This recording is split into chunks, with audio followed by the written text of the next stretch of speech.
Γεια σας αγαπητοί συνδρομητές.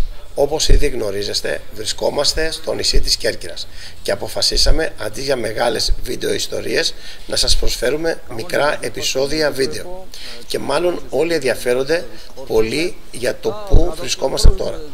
Για απόλυτη σαφήνεια διευκρινίζω ότι όπως και πέρσι έτσι και φέτος επιλέξαμε ξενοδοχείο μόνο με πρωινό. Και γι' αυτό γιατί μπορούμε να επιλέξουμε μόνοι μας το επιθυμητό δείπνο και να μην εξαρτιόμαστε από το μενού, τα γούστα, τις επιθυμίες και τα σχέδια των υπευθύνων προαναφερθέντος ξενοδοχείου. Αφού βγήκαμε για να αναζητήσουμε το επιθυμητό εστιατόριο, έχοντας περπατήσει μόνο εκατοντάδες μέτρα από το ξενοδοχείο μας, συναντήσαμε μια ωραία ταβέρνα που ονομάζεται Δημήτρης. Στην περιοχή μας τράβηξε το γεγονός ότι μας πλησίασε ένα πολύ συμπαθητικό κορίτσι με ένα πλατή χαμόγελο και μας προσκάλεσε να επισκεφτούμε το εστιατόριό τους. Μιλήσαμε για περίπου ένα λεπτό, αλλά αμέσως βρήκαμε κοινή γλώσσα. Μας μίλησε πολύ ανοιχτά, ειλικρινά και με χιούμορ για όλα και μας έπεισε να ρισκάρουμε. Και μείναμε πολύ ευχαριστημένοι. Το πρώτο πράγμα είναι ότι το πιάτο ήταν εξαιρετικά. Και δεύτερον, οι μερίδες ήταν τόσο μεγάλες που με τα βίας μπορούσαμε να τελειώσουμε. Και τώρα περιμένουμε τα ψάρια, τα οποία θα πρέπει να παρουσιαστούν κυριολεκτικά μέσα σε λίγα λεπτά. Θα σας συστήσω τώρα αυτό το γλυκό κορίτσι που το λένε Σπυριδούλα και μετά θα σας δείξουμε τα πιάτα που θα σερβιριστούν στο δείπνο μας. Ας πούμε τα ονόματά τους και ας δούμε πως φαίνονται. Εδώ είναι για την οποία μιλούσα η εκπληκτικά θετική και όμορφη Σπυριδούλα. Ήρμα, έλα δείξε μου τι σου έφεραν. Ξέρετε πως λέγεται αυτό το πιάτο? Μπουρδέτο.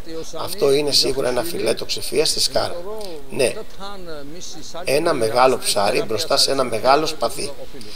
Δεν είναι ασήμαντο το γεγονός ότι η προετοιμασία διαρκεί πολύ λίγο και κάτι που είναι εξαιρετικά σπάνιο, ακόμα και σε επώνυμα εστιατόρια και σε όλο τον κόσμο, και αυτό είναι πολύ αξιέπαινο. Και γι' αυτό είναι πολύ αξιέπαινο. Μας εξέπληξε ευχάριστα το γεγονός.